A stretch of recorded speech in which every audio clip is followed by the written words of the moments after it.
تو قرآن مجید کی جو بنیادی تعلیمات ہیں، چند باتیں میں بتا رہا ہوں، پوری زندگی ان پہ عمل کریں تو انشاءاللہ باقی دین پر عمل کرنا آپ کے لیے نہایت آسان ہو جائے گا، کیونکہ یہ بنیاد ہے۔ سب سے پہلی چیز کیا ہے؟ ایمان کے بعد، ایمان تو سب سے اول ہے نا، ایمان نہ ہوتا تو آپ حفظ کیوں کرتے؟ ایمان کے بعد نماز کا درجہ ہے۔ قرآن پاک میں بار بار حق تعالی شانہ فرماتا ہے اقیموا الصلاۃ اقیموا الصلاۃ الذین یؤمنون بالغیب ویقیمون الصلاۃ الذین یؤمنون بالغیب ویقیمون الصلاۃ واقم الصلاۃ لذکری واقم الصلاۃ ان الصلاۃ تنہی عن الفحشاء والمنکر۔ قرآن تو جگہ جگہ بار بار اقامت صلاۃ کا یعنی نماز کو قائم کرنے کا حکم دے رہا ہے، بار بار۔ تو سب سے پہلی چیز کیا ہے کہ آپ نماز کے پابند بن جائیں، اور آپ کے اندر نماز کا ایسا شوق، ایسی رغبت ہو کہ والدین کو کہنا نہ پڑے، اساتذہ کرام کو کہنا نہ پڑے کہ بیٹے نماز پڑھ لو، نماز کا وقت ہے، بلکہ آپ دوسروں کو یاد دلائیں کہ بھائی نماز نماز کا وقت ہو گیا ہے، چلو نماز کی طرف۔ آپ نماز کو قائم کرنے والے بن جائیں، تو نماز کبھی نہ چھوڑیں۔ پہلی چیز کیا ہے کہ نماز کی پابندی کر لو، ٹھیک ہے بیٹے؟ اور کوئی نماز یعنی کیونکہ سب نمازیں جس طرح ظہر فرض ہے اسی طرح فجر فرض ہے۔ ایک ہمارے محلے کے امام صاحب، جہاں مدینہ منورہ کی بات بتا رہا ہوں، انہوں نے ایک دن نماز کے بعد بیان شروع کیا، کہنے لگے بھئی اللہ تعالیٰ نے ہم پر 4 نمازیں فرض کی ہیں۔ سب لوگ ایک دم کیا کہہ رہے ہیں حضرت، کیا ہو گیا آپ کو؟ یہ تو بچوں کو بھی معلوم ہے کہ 5 نمازیں فرض ہیں۔ کہنے لگے آپ لوگ فجر میں کہاں ہوتے ہیں؟ اگر 5 فرض ہیں تو آپ لوگ فجر میں کہاں ہوتے ہیں؟ مغرب میں تو مسجد بھری ہوئی ہے، مسجد کا صحن بھی بھر گیا، جگہ ہی نہیں مل رہی کسی کو نماز پڑھنے کی، اور فجر میں 2 صفحے مشکل سے۔ تو بھائی انہوں نے کہا کہ بھائی اس لیے آپ لوگ 5 فرض ہیں تو 5 پڑھو نا، 4 کیوں پڑھتے ہو؟ تو پہلی چیز ہو گئی نماز، ٹھیک ہے بیٹے؟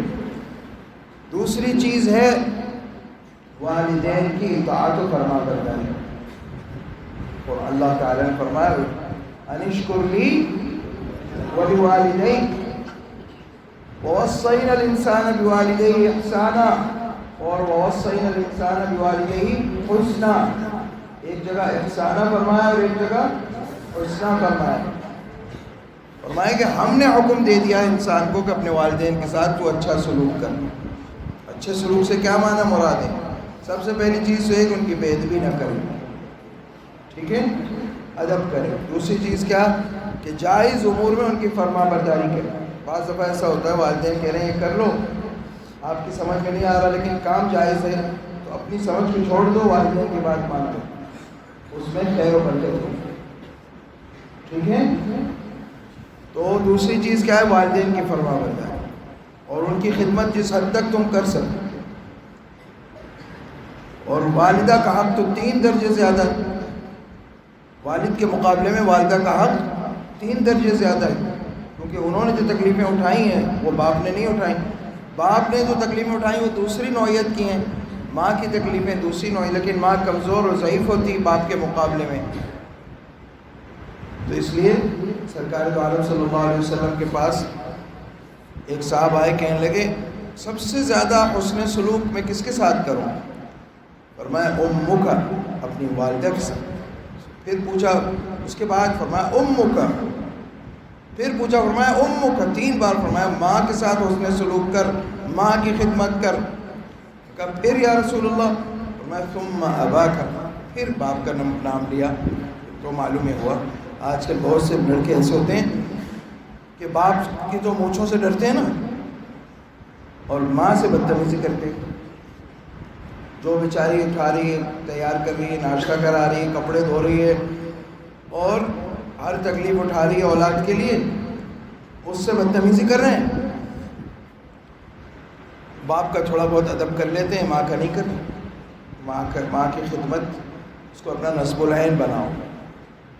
ٹھیک ہے، خود سے پوچھو کہ امی جان آپ تیل لگا دوں سر میں، آپ کے پیروں کی مالش کر دوں. تم حافظ قرآن تم نہیں کرو گے تو کون کرے گا؟ ہے بیٹے، اس کی پابندی کرو گے نا انشاءاللہ؟ پوچھیں گی والدہ تو بتا دینا کہ ایک نصیحت آئی تھی مدینے سے، اس پہ عمل کر رہا ہوں انشاءاللہ. پھر اور تیسری چیز کیا ہے، اس پہ بھی آپ نے اگر عمل کر لیا آپ جو ہیں بہترین مسلمان بن جائیں گے. تیسری چیز ہے وہ کیا ہے کہ ہمیشہ سچ بولو، جھوٹ سے بچو،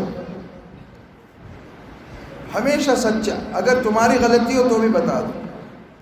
اگر ناراض ہوں گے بڑے لیکن اللہ ناراض نہیں ہوگا. اگر تم سے کوئی غلطی ہو گئی بتا دو، ہاں مجھ سے یہ غلطی ہوئی، میں جھوٹ نہیں بولوں. جھوٹ نہ بولنے سے اللہ تعالیٰ کی رحمتیں نازل ہوتی، سچ بولنے والے پر اللہ کی رحمتیں نازل ہوتی ہیں. اور جھوٹ بولنے والے پر کیا ہوتا ہے؟ قرآن کیا کہہ رہا ہے؟ الا لعنت اللہ علی الکاذبین. اللہ کی لعنت نازل ہوتی ہے کس پہ؟ جھوٹ بولنے والے پہ. لعنت کے معنی کیا ہے؟ اللہ اس کو اپنی رحمت سے دور کر دیتا ہے. اور جو اللہ کی رحمت سے دور ہو گیا وہ دوزخ میں جائے گا یا جنت میں جائے گا؟ پھر سچ بولو ہمیشہ، یہ کہ ہم کبھی جھوٹ نہیں بولیں گے. اس کا اب یعنی ارادہ پختہ عزم کر لو، کبھی جھوٹ نہیں بولوں گا. ظاہری نقصان بھی نظر آ رہا ہوں پھر بھی میں سچ بولوں. تو سچا مسلمان. تو بیٹے 3 چیزیں ہو گئی نا. نمبر 1 نماز، نمبر 2 والدین کی اطاعت و فرما برداری، نمبر 3 سچائی اور امانت داری. دونوں لازم و ملزوم ہیں. سچے بن جاؤ گے تو امانت دار خود ہی بن جاؤ گے. تو بس یہی 3 نصیحتیں ہیں میرے آج، اور تینوں چیزوں کا حکم قرآن مجید میں ہے.